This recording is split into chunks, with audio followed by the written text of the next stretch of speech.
नमस्कार दोस्तों, उम्मीद करता हूँ आप लोग अच्छे होंगे। आज हम जो प्रीवियस ईयर 2023 में मैथ सीजीएल में जो भी क्वेश्चन आए हुए थे उनको क्या करेंगे, सॉल्व करेंगे। एक तरीके से ये आपके लिए मॉक टेस्ट का काम करेगा। मैं ये मानकर चलता हूँ कि आपका मैथ का सिलेबस ख़त्म हो चुका है और आज हम मॉक टेस्ट देने वाले हैं। हम इस वीडियो में क्या करेंगे, मॉक टेस्ट लगाएंगे, मतलब जल्दी से जल्दी मैथ्स के सवाल को सॉल्व करने की कोशिश करेंगे और उससे जुड़े कुछ कॉन्सेप्ट को जल्दी से जल्दी देखेंगे। आइए शुरुआत करते हैं अपने पहले सवाल से, जो कि उसमें पूछा गया था एसएससी सीजीएल 2023। आई थिंक ये जून या जुलाई में एग्ज़ाम हुआ था, वो उसका है 1 जून या जुलाई में इसका एग्ज़ाम हुआ था। तो बढ़ते हैं अपने पहले सवाल के लिए। Anuj and Anup have to travel from a place A to B in their respective cars. Anuj is driving at 70 km per hour and it takes 3 hours of 10 minutes each, while Anup is driving at 80 km and takes 4 hours of 15 minutes each. The time taken by Anup is reach place B. हमें अनूप का time taken find करना है कि वो B place पे कब पहुंच रहा है। If the Anuj takes 8.5 hours ए।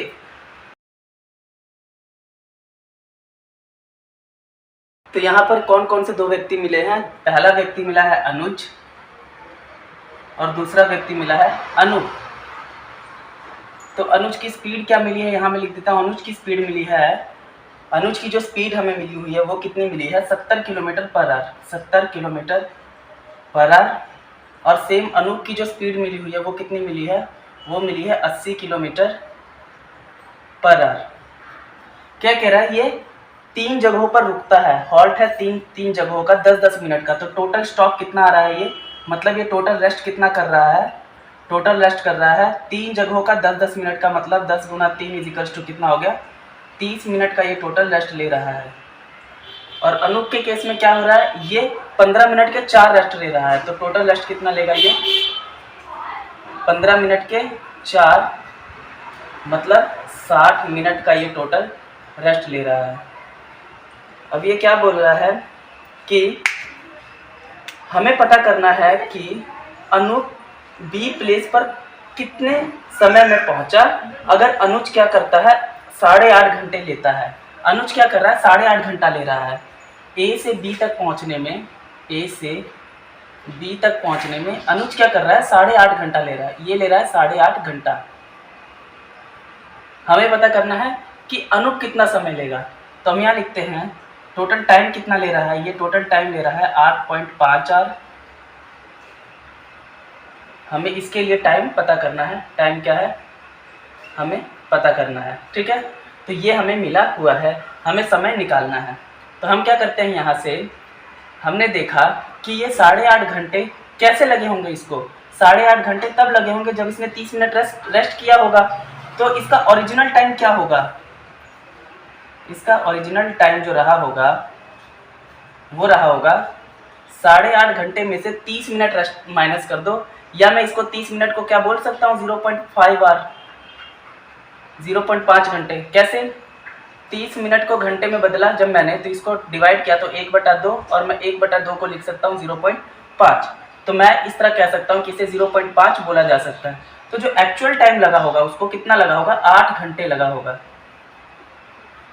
बिना रेस्ट के उसको 8 घंटे लगा होगा। इसका टोटल टाइम बिना रेस्ट का 8 घंटे। और टोटल डिस्टेंस निकाल लिया जाए, क्योंकि हमें यहाँ पे समय पता करना है और हमें पता है समय किसके बराबर होता है? समय होता है डिस्टेंस अपॉन स्पीड के बराबर। स्पीड तो हमें मिली हुई है लेकिन डिस्टेंस नहीं पता, तो हम डिस्टेंस यहाँ से निकाल लेते हैं, क्योंकि दोनों का डिस्टेंस जो है वो कॉमन है, अनुज का भी और अनूप का भी। तो डिस्टेंस निकालो तो क्या बनेगा? डिस्टेंस बनेगा, डिस्टेंस का फॉर्मूला होता है क्या? डिस्टेंस होता है, अगर मैं यहाँ से डिस्टेंस निकालूँ तो क्या बनेगा? Speed into time. Speed into time होता है डिस्टेंस। तो मैं यहाँ से डिस्टेंस निकाल लेता हूँ। स्पीड क्या है इसकी? 70 किलोमीटर और समय है 8 घंटा। तो टोटल डिस्टेंस कितना हो गया? 560 किलोमीटर, ठीक है। अब हमें टोटल डिस्टेंस मिल गया 560। यहाँ लिखते हैं समय, ये अनुप वाले में पुट करते हैं। डिस्टेंस कितना है? 560 और स्पीड कितनी है इसकी? 80 किलोमीटर। दोनों को कैंसिल किया तो कितने पर गया? 7 पर, 7 घंटे।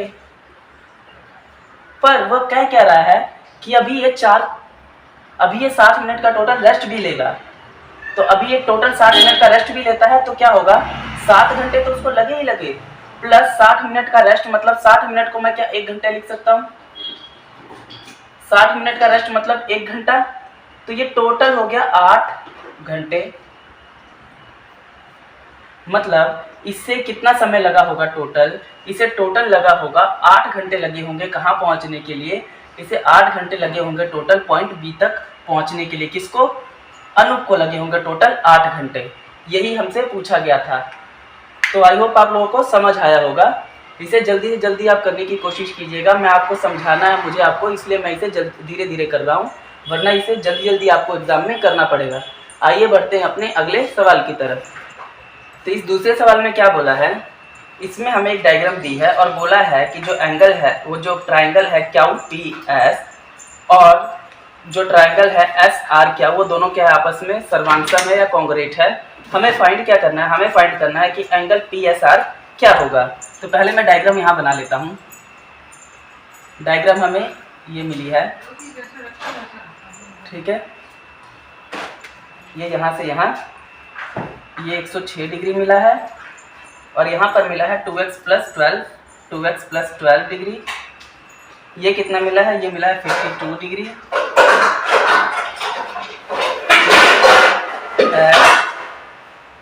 क्या वो आर, हमें फाइंड क्या करना है, हमें फाइंड करना है पी एस आर। क्योंकि ये कॉन्ग्रुएंट है तो क्या मैं ये कह सकता हूँ ये वाला एंगल पी एंगल जो रहा होगा आर के बराबर रहा होगा। तो मैं यहाँ क्योंकि कॉन्ग्रुएंट मिला हमें, ये वाला ट्राइंगल ये वाले ट्राइंगल के कॉन्ग्रुएंट मिला है, हम लिखेंगे ट्राइंगल, हम लिख देते हैं एंगल आर बराबर एंगल पी के। हम लोग यहाँ क्या लिखते हैं, सी पी सी टी, मतलब congruent part of congruent triangle.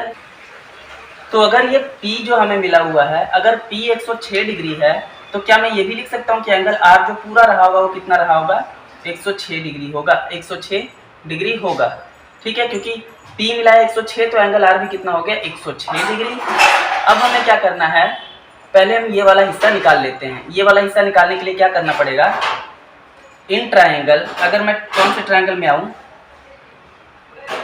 In triangle Q S R, तो मैं क्या लिखूंगा 52 डिग्री प्लस 106 डिग्री। अब इस पूरे को मैं 106 मानकर चल रहा हूं, ठीक है। अब प्लस कौन सा, क्यू एस आर, यहां मैं x मान लेता हूं, प्लस x डिग्री किसके बराबर होगा, 180 डिग्री के।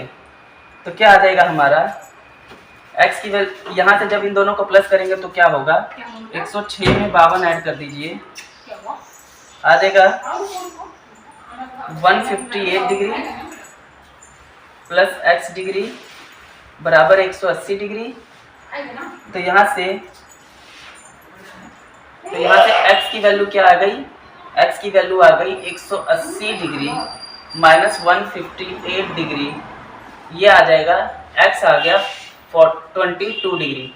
ये आ गया हमारा, जहाँ x था ये आ गया 22 डिग्री। अब यहाँ पर देखिए, यहाँ पर क्या है, ये जो P S और ये Q और ये दोनों क्या है आपस में अल्टरनेट इंटीरियर एंगल है। अगर मैं यहाँ पर y लिख दूं, ये एंगल और ये एंगल क्या है आपस में अल्टरनेट इंटीरियर एंगल है। तो मैं यहाँ लिख सकता हूँ कि y एंगल जो है बराबर किसके है, 52 डिग्री के। यहाँ से क्या कर दिया मैंने, y एंगल को क्या कर दिया, 52 डिग्री के बराबर कर दिया। तो मेरे पास क्या बच गया, हमें निकालना है PSR। अब ये y मेरा कितना आ गया, 52 डिग्री बेटो अल्टरनेट इंटीरियर। यहाँ मैं पूरा लिख देता हूँ,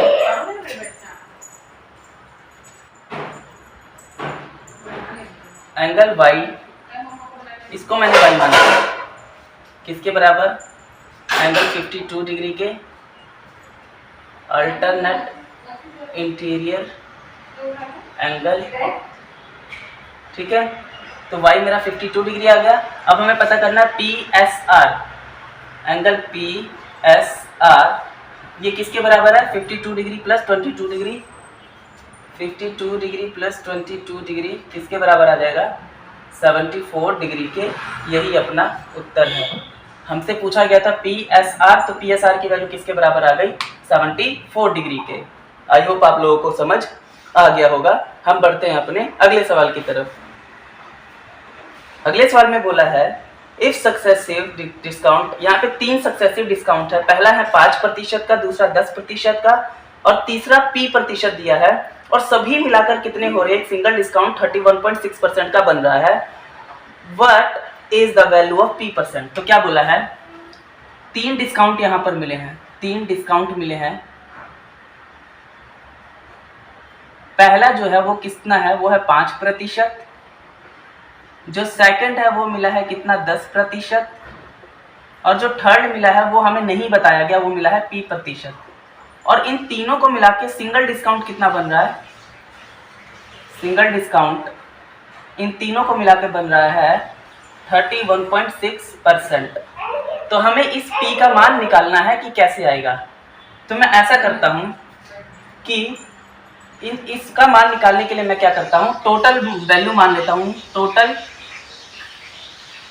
में 100 मान लेता हूँ, टोटल वैल्यू 100 मान लेता हूँ और इस पे सक्सेसिव डिस्काउंट लगा देता हूँ। जैसे अगर 100 रुपये था, उसके अंदर पहले क्या किया? 5% डिस्काउंट हुआ, तो मतलब -5%। 100 में से 5% डिस्काउंट माइनस किया तो कितना आ गया? 95। अब दूसरी बार कितना डिस्काउंट करना है? उसको 10% डिस्काउंट करना है। तो 95 का 10% कितना आ गया? 9.5।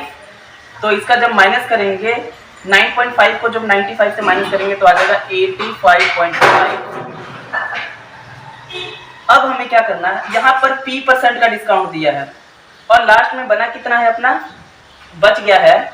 और टोटल डिस्काउंट है कितने, किसके बराबर? वो है 31.6%। 31.6% माइनस करने के बाद बचा कितना है? अगर मैं 100 में से 31.6 माइनस कर देता हूँ तो यहाँ आ गया 486 तो ये 68.4 के बराबर बन जाएगा। जो टोटल लास्ट में बचा होगा वो कितना होगा? 68.4 के बराबर बचा होगा। अब मुझे ये देखना है कि 85 से 68.4 जाने में कितना गैप आ रहा है। इन दोनों का जब मैंने गैप देखा तो 5 मतलब 1 यहाँ आ गया, 5 में से 1 काटा तो 1, 4 काटा तो 1.85 यहाँ कितना आ गया? 5 में से 7, 15 में से 8 काटा 7 और 1, मतलब इन दोनों के बीच का गैप कितना आया है? 17.1। हमें निकालना है प्रतिशत। तो हम क्या करते हैं? 17.1 गैप किसके ऊपर आया है? ये आया है 85.5 के ऊपर। 85.5 के ऊपर मुझे निकालना है प्रतिशत। तो मैं इसे क्या करता हूँ? 100 से मल्टीप्लाई कर देता हूँ। 17.1 के टेबल में 1 पर, 17 के टेबल में 5 पर जाता है तो 17.1 के टेबल में भी ये कितने पे जाएगा? 5 पे जाएगा। ये गया 1 पर, ये कितने पर गया? 20 पर। तो ये आ गया 20%। मतलब जो इस P का मान कितना आया है? P% कितना आया है? वो आया है 20%। जो तीसरा रहा होगा वो कितना रहा होगा? 20% इसका उत्तर रहा होगा। आई होप कि आप लोगों को समझ आ गया होगा। बढ़ते हैं अपने अगले सवाल। तो इस सवाल में क्या बोला है? एक ग्राफ दिया है, बोला है कि what is the total difference between the total production of cotton and khadi. तो हमने क्या करना है? जितना भी टोटल क्या है खादी और जितना भी कॉटन है उनका क्या करना है? डिफरेंस। कॉटन और खादी के बीच में डिफरेंस करना है। हमने कुछ नहीं करना, जितनी भी कॉटन का है और जितना भी खादी का है, सबसे पहले तो कॉटन को प्लस कर लेना है जितना भी है, और जितना भी खादी को प्लस करके उनको क्या कर देना? माइनस कर देना है। तो हम क्या करते हैं? हम सबको ऐड करते हैं, कॉटन और इसको खादी को। तो यहाँ मैं लिख देता हूँ कॉटन और यहाँ मैं लिख देता हूँ खादी। वैल्यू देख लीजिए आप, कॉटन का क्या है? कॉटन की जो वैल्यू कौन कौन सी मिली है? 114, 120 और कितनी है? 121, ठीक है। और खादी का देखते हैं तो यह है 118, 120 और 125। अब इनको ऐड कर लेते हैं। 4 और 1 कितना हो गया? 5, 2 4 1 5 और यहाँ आ गया 3, 8 5 13 का 1 4 5 6 और 3 आ गया 363 और 355। हमें क्या करना है? इन दोनों का डिफरेंस बताना है। तो इन दोनों का डिफरेंस क्या है? 363 में से और 355 माइनस करूंगा तो कितना आ जाएगा? 8। यही अपना उत्तर होगा। यही हमसे पूछा गया था कि इन दोनों का डिफरेंस क्या है। आई होप आप लोगों को समझ आ गया होगा। तो अगले सवाल में क्या मिला है, अगले सवाल में एक डायग्राम मिली है और हमें वैल्यू क्या पूछा गया है, वैल्यू फाइंड करनी है हम लोगों को डायग्राम के अंदर। तो सबसे पहले डायग्राम बना लेते हैं। डायग्राम में क्या बोला है, ये रहा, यहाँ से एक टेंजेंट जा रहा है और यहाँ बीच में एक इसके सेंटर से होते हुए क्या जा रहा है, एक व्यास जा रहा है और यहाँ से एक सीकेंट है। ठीक है, क्या क्या वैल्यू मिली है, यहाँ है P, यहाँ है T, इसकी वैल्यू मिली है 8 सेंटीमीटर, इसकी वैल्यू मिली है D, PD की वैल्यू 8 सेंटीमीटर है और यहाँ P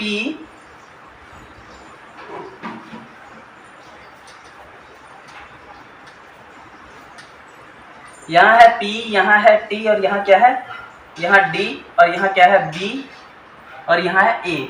जो जो वैल्यूज मिली है पुट कर लेते हैं। PB की वैल्यू कितनी मिली है, PB की वैल्यू मिली है 8 सेंटीमीटर। PD की वैल्यू क्या मिली है, PD की वैल्यू 10 सेंटीमीटर और यहाँ पर C है, C इसकी वैल्यू कितनी मिली है, ये मिली है 8 सेंटीमीटर, इसकी मिली है 8 सेंटीमीटर। तो हमें क्या फाइंड करना है, हमें इस वाले हिस्से को फाइंड करना है। तो हम क्या करते हैं,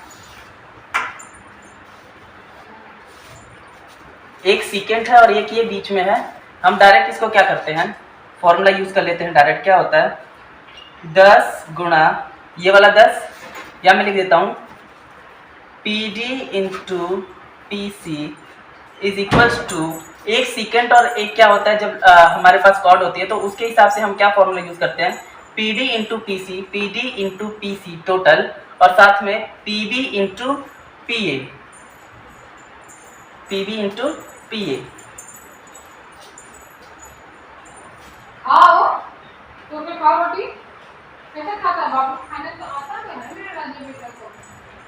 PB इंटू PA। तो क्या करते हैं, वैल्यूज पुट कर देते हैं।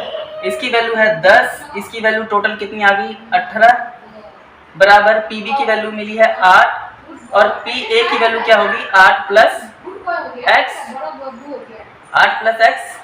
तो यहाँ से इन दोनों को मल्टीप्लाई किया तो 180 जो कि बराबर आ गया 8 इंटू 8 प्लस x। आगे इसे सॉल्व करते हैं, ये 8 180 के नीचे चला जाएगा, 180 डिवाइडेड बाय 8 जो कि बन जाएगा 8 प्लस x के। इसको जब कटिंग किया तो ये कितने पर गया, 2 के टेबल में इसको 4 के टेबल में कटिंग कर देते हैं। तो 4 के टेबल में 4 5 बटा 2 बराबर 8 प्लस x। इस x को इधर ही रहने देते हैं, इधर आ गया 45/2 माइनस ऑफ 8/1 किसके बराबर बन गया, ये बन गया एलसीएम लिया 2, इधर आ गया 45 माइनस ऑफ 8 2 उधर 12 16 आ जाएगा। यहाँ पर 45 में से 16 माइनस किया 6 5 9 और 2/2 आ गया 29/2। तो इसका क्या आ गया, अगर कटिंग करते हैं तो आएगा 14.5 सेंटीमीटर। इसका मतलब जो इस x का मान रहा होगा 14.5 सेंटीमीटर रहा होगा। ये डायरेक्ट क्या है, सीकेंट और एक कॉर्ड का फॉर्मूला है, ये इसमें मैंने डायरेक्ट पुट कर दिया है। ये टेंजेंट और उसका भी फॉर्मूला होता है कॉर्ड का, जो कि होता है PT स्क्वायर वाला, आपको याद होगा PT स्क्वायर इंटू जो आगे हम करते हैं। लेकिन यहाँ पे मैंने ये फॉर्मूला नहीं यूज़ किया क्योंकि मुझे ये ज़्यादा इजी लगा, तो मैंने इससे कर लिया और मेरा इजीली आंसर आ गया। आइए बढ़ते हैं अपने अगले सवाल की तरफ। अगले सवाल में क्या बोला है, सीकन A plus tan A, सीकन A plus tan A की वैल्यू क्या मिली हुई है 3 और हमें फाइंड करना है cos A। Find cos A क्या होगा, हमें पता है सीकन A प्लस टैन A अगर 3 है तो सीकन A माइनस टैन A की वैल्यू क्या होगी, वो होगी 1/3।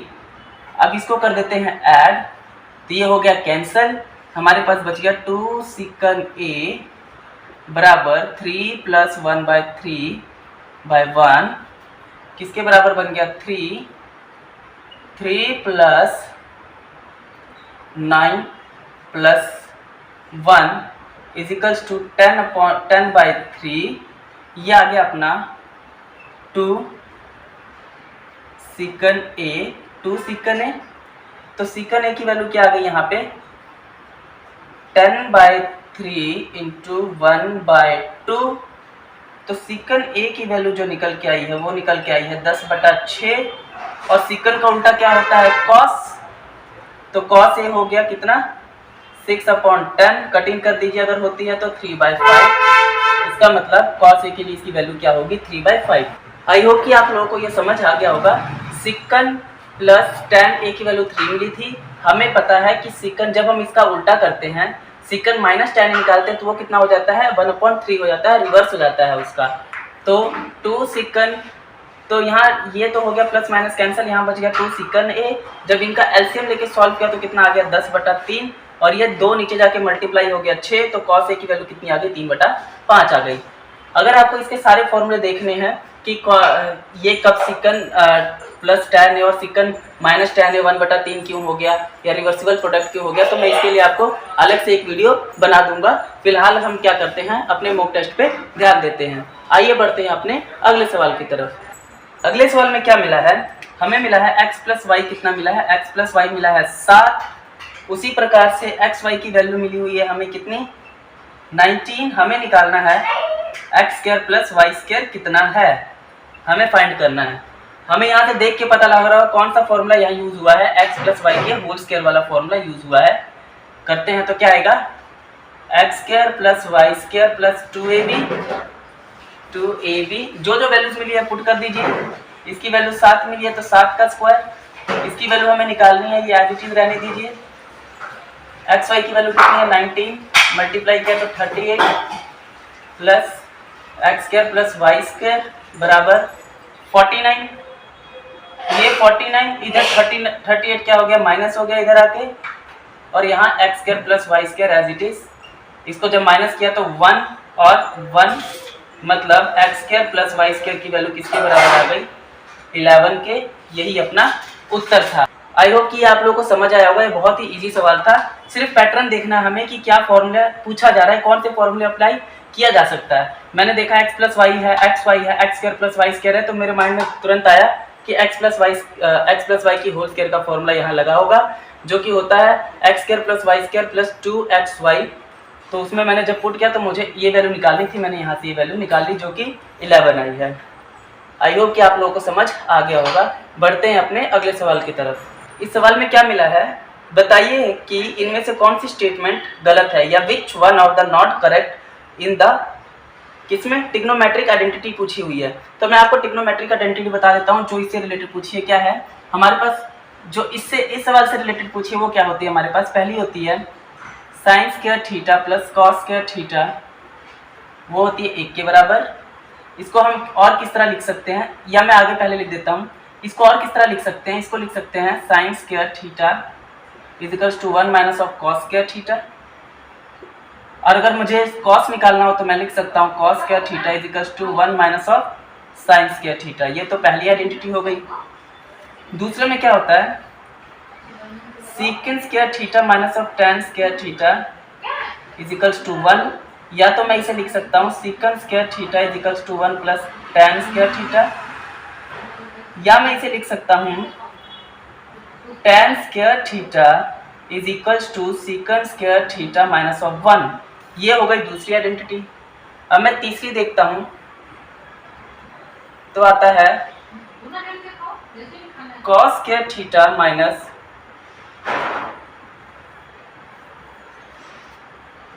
cosec square theta minus cot square theta is equals to 1, या तो हम लिख सकते हैं cosec square theta is equals to 1 plus of cot square theta, या तो हम लिख सकते हैं cot square theta is equals to cosec square theta minus of 1। ये तीनों आइडेंटिटी आपने याद रखनी है। तो आप बताइए इसमें से कौन सा मिलता जुलता नहीं है। यहाँ पर आप जैसे देख रहे होंगे यहाँ पे कौन सा है, जो ऑप्शन कौन सा, जिस ऑप्शन में मिला है cos square theta minus sine square theta is equals to 1, वो क्या है गलत है। तो हमारा आंसर वो हो जाएगा हमारा ये वाला होता है। हमारा होता है, हमें मिला क्या है उस ऑप्शन में जहाँ पे ये गलत है, उसमें मिला है हमें मिला है cos square theta minus sine square theta is equals to 1, जो कि ये गलत है, हमसे गलत ही पूछा है, जबकि ऐसा नहीं होता। हमारे पास होता है sine square theta plus cos square theta is equals to 1, या होता cos square theta plus sine square theta is equals to 1, तो वो भी सही होता, लेकिन ये स्टेटमेंट क्या है, गलत है। यही अपना उत्तर है। आई होप आप लोगों को समझ आ गया होगा। ये बेसिक फॉर्मूले थे जो कि आप सभी को पता होंगे। बढ़ते हैं अपने अगले सवाल की तरफ। अगले सवाल में क्या है, the volume of a cuboid is twice that of the cube if the dimensions of the cuboid are 8 meter, 8 meter and 16 meter, then the total surface area of a cube is, तो volume जो है cuboid का वो कितना है, 2 गुना है cube का। Volume of cuboid कितना है, 2 गुना है क्यूब का, 2 गुना है किसका, क्यूब का।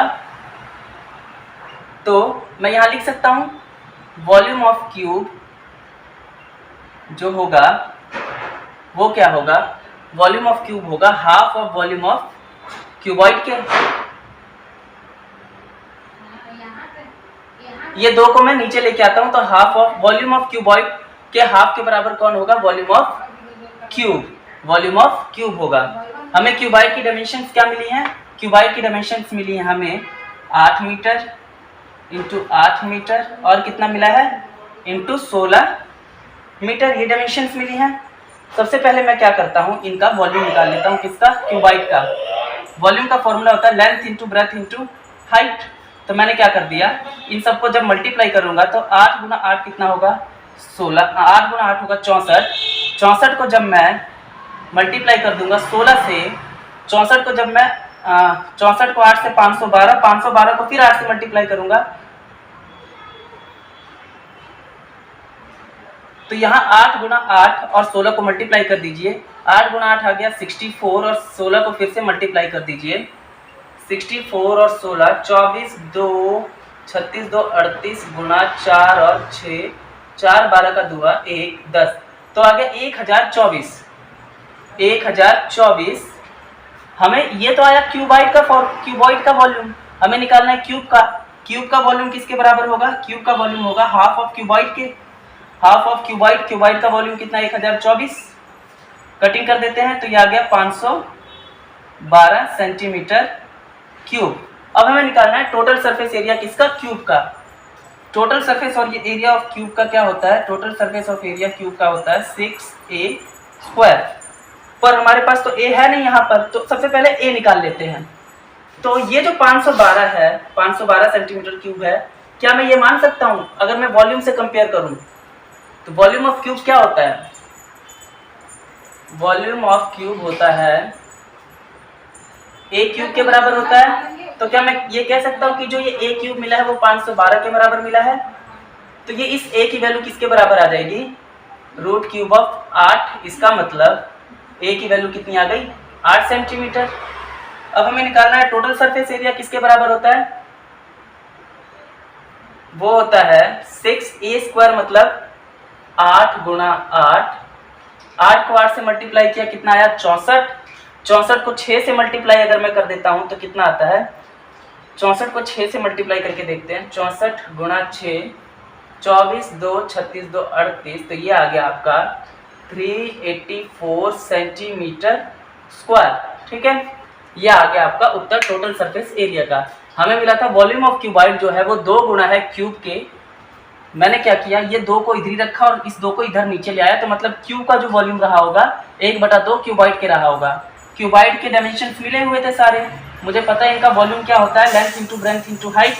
जब इसको प्लस मल्टीप्लाई किया तो मेरा 1024 आया, क्योंकि क्यूब का जो वॉल्यूम था 1/2 था क्यूबॉइड के, तो मैंने क्या कर दिया, इसका 1/2 कर दिया, तो मेरे पास क्या आ गया इसका वॉल्यूम, तो इसका वॉल्यूम आ गया 512 सेंटीमीटर। अब मुझे टोटल सरफेस एरिया निकालना है, वो होता है 6a स्क्वायर के बराबर, लेकिन मुझे a चाहिए उसके लिए, तो मैंने क्या कर दिया 512 को a क्यूब से कंपेयर कर दिया, जो कि क्यूब का फॉर्मूला होता है वॉल्यूम का। a की वैल्यू यहाँ से निकल कर आ गई 8 सेंटीमीटर। अब टोटल सरफेस एरिया क्या है, 6 इंटू a स्क्वायर, मतलब 8 इंटू 8, जब इनको मल्टीप्लाई किया तो कितना आया 384 सेंटीमीटर स्क्वायर, जो कि इसका उत्तर होगा। आई होप आप लोगों को समझ आ गया होगा। हम बढ़ते हैं अपने अगले सवाल की तरफ।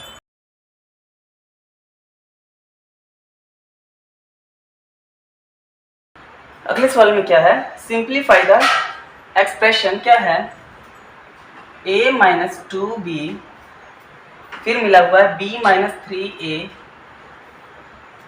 फिर क्या मिला है, फिर प्लस a प्लस b,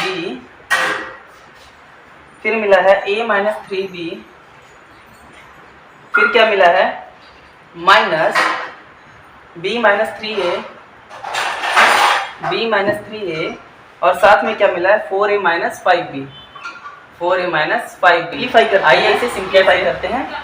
हम मल्टीप्लाई कर देते हैं, a को पहले b से, फिर इसी a को करना है इससे, इस 2b को इससे, फिर इसी को करना है इससे।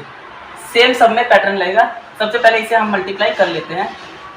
कैसे, a को b से किया ab, फिर कितना आ गया माइनस 3a स्क्वायर, मैं जल्दी से मल्टीप्लाई कर देता हूँ, minus 2b square plus 6ab, plus का sign as it is, a square minus 3ab plus ab minus 3b square, minus bracket डाल देता हूँ क्योंकि बाहर माइनस का निशान है। फिर आ गया 4ab minus 5b square minus 12a square plus 15ab। ठीक है, इसे और सिंप्लीफाई कर लेते हैं। ab minus 3a square minus 2b square plus 6ab plus a square minus 3ab plus ab minus 3b square, minus का निशान सब में खोल देते हैं तो क्या हो जाएगा, निशान चेंज हो जाएगा। तो यहाँ आ जाएगा 4ab, माइनस था भी प्लस 5b स्क्वायर, यहाँ भी प्लस 12b स्क्वायर, यहाँ आ जाएगा माइनस 15ab। अब a भी सब a वाली रकमें ढूंढते हैं, a स्क्वायर वाली ये भी है, a स्क्वायर वाली ये भी है, तो माइनस का 3a स्क्वायर प्लस का a स्क्वायर कितना हो गया, माइनस का 3a स्क्वायर और प्लस का 2a प्लस का स्क्वायर, और यहाँ सब इकट्ठा लिख लेता हूँ मैं, minus 3a square plus a square plus 12a square. अब हम देखते हैं b वाली, अब उसके बाद b वाली रकमें देखते हैं कहाँ है, यहाँ है माइनस 2b स्क्वायर, और कहाँ है b वाला, ये रहा माइनस 3b स्क्वायर, और कहाँ है b वाला प्लस 5b स्क्वायर। अब देखते हैं ab वाले, यहाँ है ab, तो है यहाँ पे ab, फिर है प्लस 6ab, फिर है माइनस 3ab, फिर है माइनस 4ab, फिर है माइनस 15ab। ठीक है, तो इसमें हम लोग सबसे पहले सॉल्व कर लेते हैं। क्या हो गया,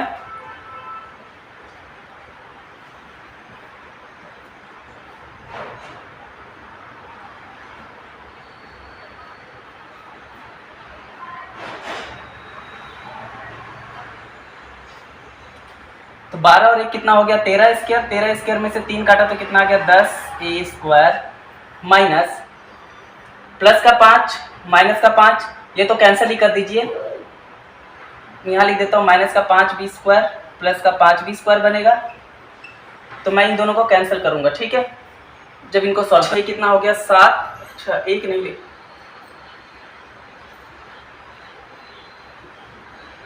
ये a b लिखना भूल गए थे, ये वाला एक ए बी ये रहा, एक ए बी ये रहा, फिर उसके बाद माइनस 4ab,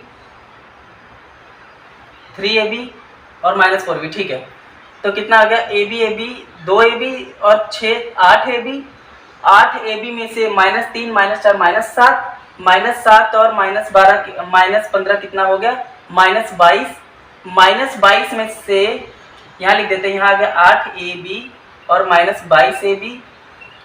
जब इनको घटाया तो 22 में से 8 कितना आ गया 14ab, और यहाँ क्या बचा था, यहाँ बचा था 10a स्क्वायर। तो ये अपना उत्तर आ गया सिंप्लीफाई करने के बाद। बस इसे क्या करना है, मल्टीप्लाई करते जाइए। बस ये खास कर माइनस का ध्यान रखिएगा, जब ये माइनस को अंदर लेके जाएंगे तो सब में क्या होगा, निशान चेंज हो जाएगा, यहाँ पर ज़्यादा गड़बड़ करने के चांस होते हैं। आई होप आप लोगों को समझ आ गया होगा। हम बढ़ते हैं अपने अगले सवाल के बाद। AB plus BC plus CA की वैल्यू मिली है 47। हमें फाइंड करना है A cube plus B cube plus C cube minus 3ABC। तो सबसे पहले तो आपको ये पता होना चाहिए कि जब भी हम A cube plus B cube plus C cube minus 3ABC का फॉर्मूला यूज़ करते हैं तो ये किसके बराबर होता है, वो बराबर होता है A square A plus B plus C के ब्रैकेट बंद, फिर A square plus B square plus C square minus A B plus B C plus C A के बराबर होता है। तो यहाँ से जो जो वैल्यूज़ आपको मिली है वो उतार लीजिए। यहाँ से कौन कौन सी वैल्यूज़ मिली है? यहाँ से आपको वैल्यू मिली है ए बी सी की, ब्रैकेट ए बी सी की वैल्यू कितनी मिली है आपको? ब्रैकेट में ए बी सी की वैल्यू आपको मिली हुई है 12। फिर आपको वैल्यू मिली है A B plus B C plus C A की। A B plus B C plus C A की वैल्यू किसके बराबर मिली है? वो मिली है 47 के। तो आप देखिए, आपको इसकी वैल्यू मिली हुई है, इसकी वैल्यू मिली हुई है, आपको चाहिए इसकी वैल्यू, ताकि हम ये वाला पता कर सकें। तो ये वैल्यू कहाँ से आएगी? ये वैल्यू आएगी कौन से फॉर्मूले से? a plus B plus C के होल स्क्वायर से क्या होता है? A square plus B square plus C square plus 2ab, यहाँ में ब्रैकेट लिख दिया, plus B C plus C A के बराबर 2ab plus 2bc plus 2ac के बराबर होता है। वैल्यूज पुट कर लेते हैं। ए बी सी की वैल्यू आ गई 12, इसका स्क्वायर करेंगे तो 12 गुणा 12, तो A square plus B square plus C square as it is 2। इन सब की वैल्यू कितनी मिली है? 47 लिख लेते हैं। 47 को इससे मल्टीप्लाई किया तो कितना आ गया? 94 plus A square plus B square plus C square. सो रहा है।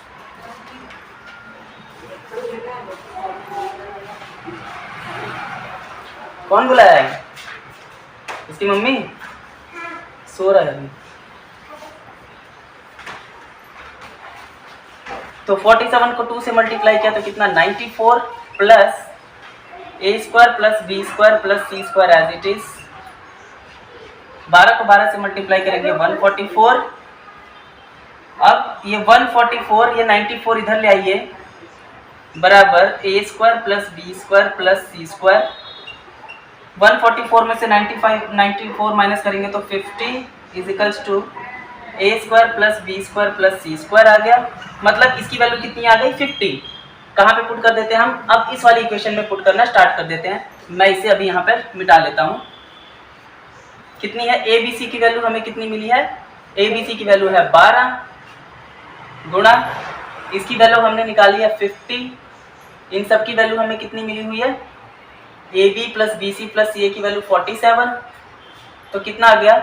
12 गुणा इनको किया तो 3, ये एज इट इज, तो कितना आ गया? 36। मतलब A cube plus B cube plus C cube minus 3 A B C की वैल्यू किसके बराबर आ गई? 36 के बराबर आ गई। इस सवाल में हमें क्या मिला है? Find the value of given expression. Expression क्या मिला है हमें? 10 डिवाइडेड 5 गुणा 1 प्लस 3 माइनस ब्रैकेट में 8 माइनस फिर ब्रैकेट 5 माइनस 7 माइनस 7 माइनस 9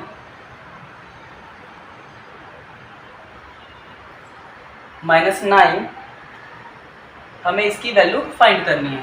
तो हम यहाँ पे बॉड मास का फॉर्मूला यूज करते हैं। बॉड मास क्या होता है? बॉड मास B होता है ब्रैकेट, O होता है बटे वाली रकम, D divide, M multiplication, A addition और सब्ट्रैक्शन, माइनस। तो उसी हिसाब से सॉल्व करना स्टार्ट कर देते हैं। ठीक है। 10 डिवाइडेड 5 कितना हो गया? 2 गुणा 1 प्लस 3, सबसे पहले ब्रैकेट अंदर देखते हैं तो 8 माइनस 5 माइनस 7 माइनस 7 माइनस 9, तो माइनस 7 और माइनस 9 कितना हो गया? माइनस 16। माइनस 7 और माइनस 9 कितना हो गया? माइनस 16। और माइनस 16 में से 7 माइनस 16 प्लस 7 कितना हो गया? माइनस 11। ठीक है, यहाँ पर कर देते हैं ब्रैकेट बंद। तो 2 और 1 को मल्टीप्लाई किया 2 प्लस 3 कितना हो गया? 5। 2 plus 3 5 minus 8 minus minus minus plus, तो इधर आ गया 5 प्लस 11 कितना आ गया? 5 प्लस 11 आ गया 16। ठीक है, तो यहाँ आ गया 5 माइनस 8 माइनस 16, तो इधर आ गया -8, यहाँ आ गया -5,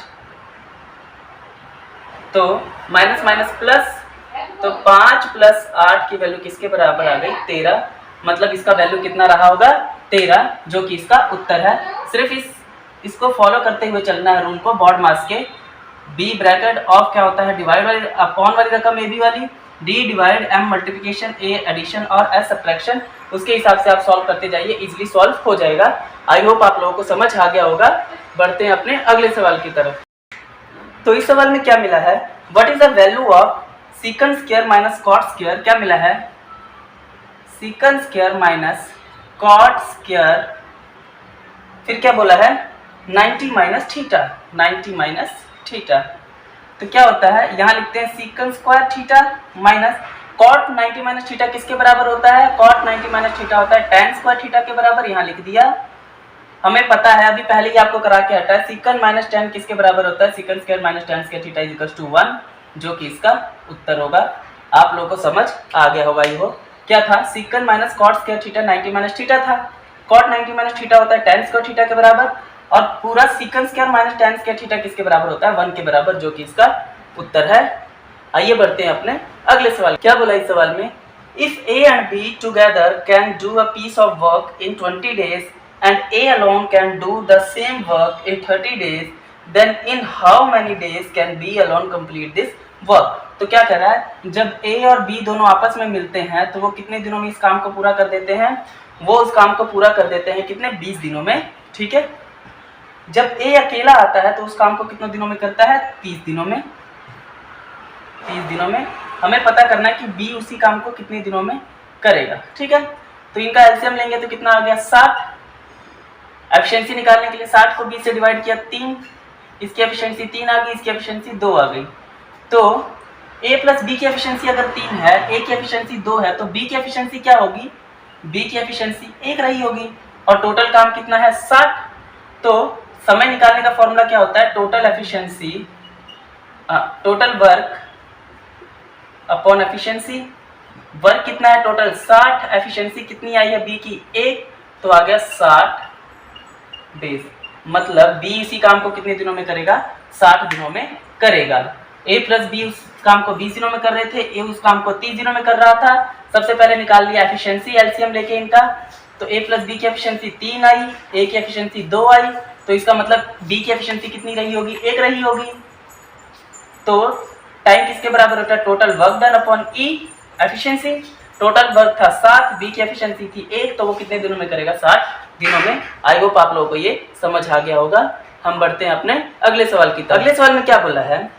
the weight in kilogram of 5 girls of a classes are कितना? 49, 42, 61, 55 एंड 58। देन एवरेज निकालना है इसका। तो क्या करेंगे हम? सबको प्लस करके बटा जितनी भी रकमें हैं, कितनी रकमें हैं यहाँ पर? 1, 2, 3, 4, 5 से उसको कर देंगे डिवाइड। तो जो रकमें मिली, कितनी मिली है? 49। ठीक है।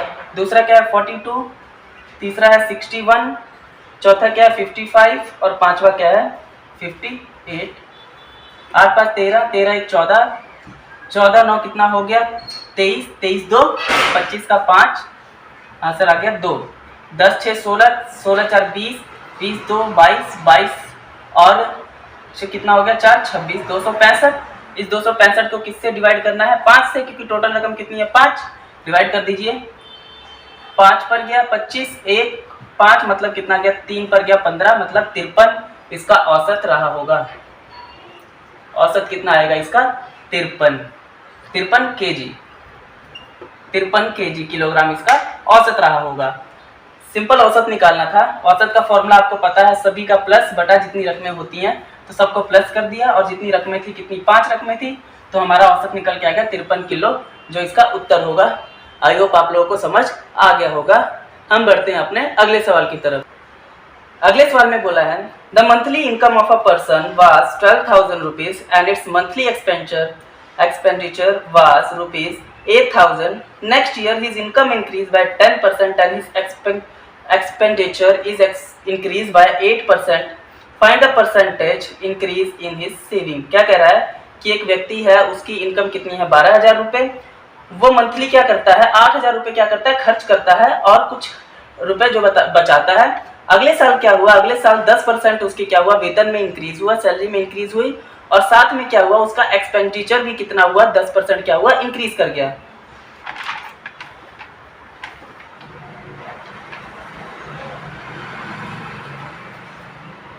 तो इस सवाल में क्या बोला है कि अगर एक व्यक्ति है, उसकी इनकम कितनी है, 12,000 रुपए, और उसका मंथली जो खर्चा है वो कितना, 8,000 रुपए है। क्या कह रहा है, अगर उसकी जो तनख्वाह है वो बढ़ जाती है कितनी, 10% से, और उसके खर्चे जो बढ़ जाते हैं वो कितने, 8% से, तो बताइए कि उसकी सेविंग में जो इंक्रीज या डिक्रीज हुआ होगा वो कितना रहा होगा। तो आपको पता है कि इनकम टोटल किसके बराबर होती है, इनकम होती है एक्सपेंडिचर, या हम लिख देंगे सेविंग प्लस एक्सपेंडिचर के बराबर। इनकम थी 12,000 रुपए, और उसने बोला कि वो कितने खर्च कर रहा है, 8,000 रुपये खर्च कर रहा था। तो हम समझ सकते हैं कि 4,000 वो क्या कर रहा होगा, बचा रहा होगा। 4,000 रुपये क्या कर रहा होगा, वो बचा रहा होगा। तो अब क्या कह रहा है, अगली बार उसका 10% क्या हो गया, इनकम बढ़ गया। तो 12,000 का 10% कितना हुआ, 1,200 रुपये। तो 12,000 में क्या कीजिए आप, 1,200 रुपये ऐड कर दीजिए। तो आ गया 1,3,2,0,0। 10% जब बढ़ा, 10% जब उसकी इनकम बढ़ गई। और क्या कह रहा है वो, कि जो उसका एक्सपेंडिचर है वो क्या हो रहा है, 8% से बढ़ जा रहा है, 8% से। तो हम क्या करते हैं, 8,000 का 8% निकाल लेते हैं, 0 से 0 कैंसिल, कितना आ गया, 640 रुपये। तो इसका मतलब अब इसकी एक्सपेंडिचर जो रहा होगा वो कितना हो गया होगा, 8640 रुपये इसका एक्सपेंडिचर रहा होगा 8% बढ़ने के बाद। तो उसका खर्चा इतना है, इनकम इतनी है, तो सेविंग कैसे निकालेंगे, इसमें से इसको माइनस कर दीजिए। तो हम माइनस कर देते हैं 13,200 में से, 13,200 में से हम 8640 को माइनस कर देते हैं, 4640 अपना क्या आ जाएगा,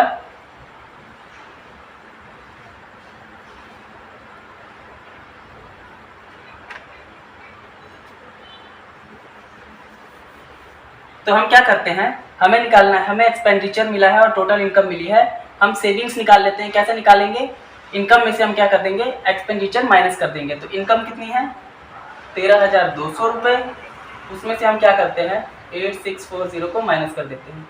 0 में से 0, 10 में से 4 काटा 6, 11 में से 6 काटा 5, और यहाँ कितना आ गया 4, 4560 रुपये। तो इसका मतलब ये बना 4560 रुपये। कितना बढ़ा है, तो टोटल 4,000 से अब कितना बढ़ गया, वो 4560 हो गया, मतलब 560 बढ़ गया है। किसके ऊपर बढ़ा है, 4,000 के ऊपर। हमें प्रतिशत निकालना है, गुणा 100 कर देते हैं प्रतिशत के लिए।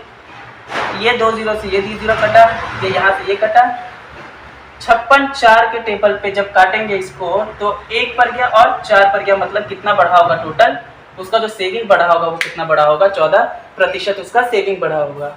आई होप आप लोगों को समझ आ गया होगा।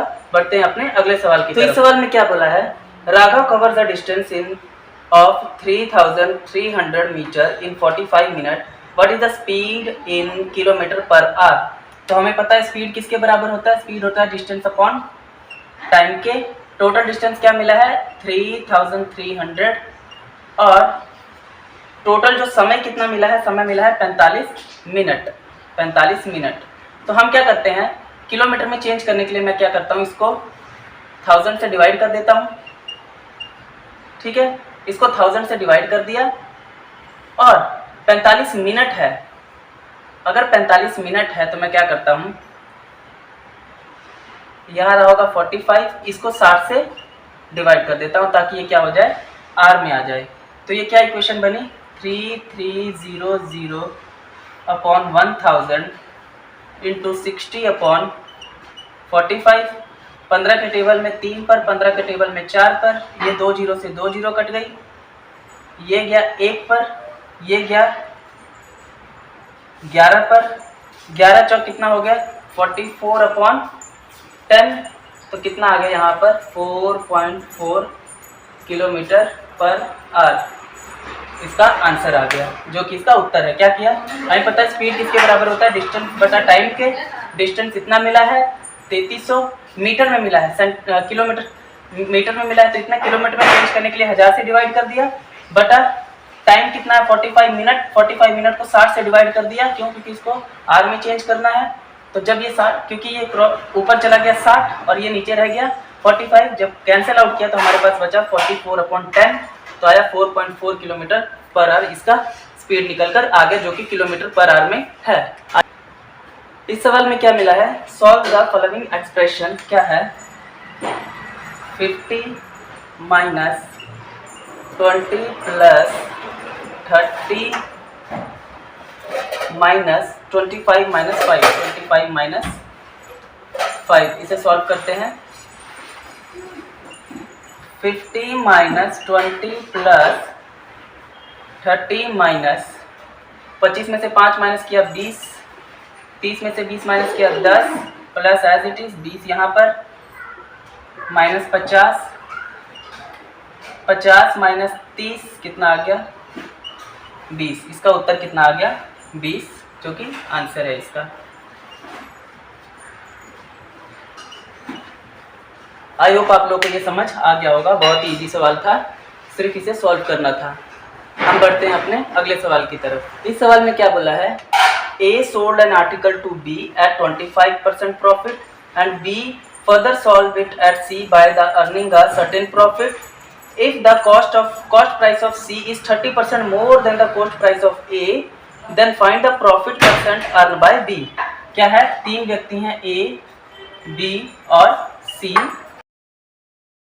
3 व्यक्ति हैं A, B, C। क्या कह रहा है? A ने एक आर्टिकल B को 25% प्रॉफिट पर बेचा। मान लीजिए A ने उस आर्टिकल को 100 रुपये में खरीदा था, तो B को 25% प्रॉफिट मतलब 125 रुपये में बेच दिया। अब वो क्या कह रहा है? If the cost price of C is 30% more than the cost price of A, जो C का कॉस्ट प्राइस है वो 30% ज़्यादा है A से, तो A का जब 130% निकालेंगे तो कितना आ जाएगा? 130 रुपये। A ने बेचा B को 25% लाभ पर, मतलब A ने 125% पे बेचा। और कह रहा है कि जो C को बेचा गया वो कितना है? 130% पे बेचा, मतलब C की वैल्यू जो है वो A से कितनी है? 30% ज़्यादा है। तो 100 यहाँ था तो वो कितना होगा? 130 होगा। हमें बोला है, हमें पूछा ये है कि then find the profit percent earn by B। तो बताओ B ने कितना प्रॉफिट अर्न किया होगा? B ने खरीदा था 125 में, बेचा है 130 में C को। कितने का फर्क आया है? 5 रुपये का। कितने के ऊपर? 125 के ऊपर। परसेंटेज निकालने के लिए 100 से मल्टीप्लाई कर दीजिए। ये गया 1 पर, ये गया 25 पर 5 के टेबल में, ये गया 1 पर, ये कितने पर गया? 4 पर। तो कितना आ गया? तो इसका आ गया 4%। इस सवाल में क्या बोला है? At a simple interest of a sum of 6400 rupees become 8320 in 3 years, what will 7200 become in 5 years at the simple rate of interest? क्या सेम रेट ऑफ इंटरेस्ट? ठीक है। क्या कह रहा है कि एक अमाउंट था, कितना? एक अमाउंट है वो था 6400 रुपये, जो कितना बन जाता है टाइम 3 साल बाद वो सिंपल इंटरेस्ट की दर से कितना बन जाता है? वो बन जाता है, ये एक प्रिंसिपल है, जो 6400 रुपये वो क्या है? मूलधन था, और वो कितना बन जाता है? वो अमाउंट जुड़ के, सिंपल इंटरेस्ट जुड़ के कितना बन जाता है? वो बन जाता है 8320 रुपये बन जाता है। तो हम यहाँ से सबसे पहले निकाल लेते हैं सिंपल इंटरेस्ट। कैसे निकालेंगे? अमाउंट में से प्रिंसिपल माइनस करके। तो सिंपल इंटरेस्ट कैसे होता है? Amount minus principal. अमाउंट क्या है? 8320, प्रिंसिपल क्या है? 6400, माइनस कर लेते हैं 0 to 9 1920। तो सिंपल इंटरेस्ट कितना आ गया यहाँ पर? 1920। सबसे पहले तो हम यहाँ से क्या करते हैं? रेट ऑफ इंटरेस्ट निकाल लेते हैं कि रेट ऑफ इंटरेस्ट कितना रहा होगा। फॉर्मूला यूज़ करते हैं सिंपल इंटरेस्ट का। क्या होता है? मैं डायरेक्ट यूज़ कर रहा हूँ, P into R into T. P कितना है? 6400। आर मुझे पता नहीं है। टी की वैल्यू कितनी मिली है? 3 साल बटा 3 के टेबल में कितनी पर गया? 100, 606, इस 2 जीरो से 2 जीरो कट गया, और ये 64 और 640 कितने पर गया? 10 पर। तो मतलब जो रेट कितना आ गया? रेट आ गया 10%। तो रेट अपना आ गया 10%। अब वो क्या बोल रहा है? अब बोल रहा है कि बताइए 5 साल बाद 7200 की राशि कितनी हो जाएगी। तो हम क्या करते हैं? सिंपल इंटरेस्ट निकाल लेते हैं। अब की P क्या है? अब P हो गया 7200 और समय कितना मिल गया यहाँ पर, समय मिल गया 5 साल। डायरेक्ट वैल्यू पुट कर देते हैं। डायरेक्ट वैल्यू पुट की पी क्या है 7200 इंटू रेट है 10% अभी निकाला और समय है 5 साल बटा 100।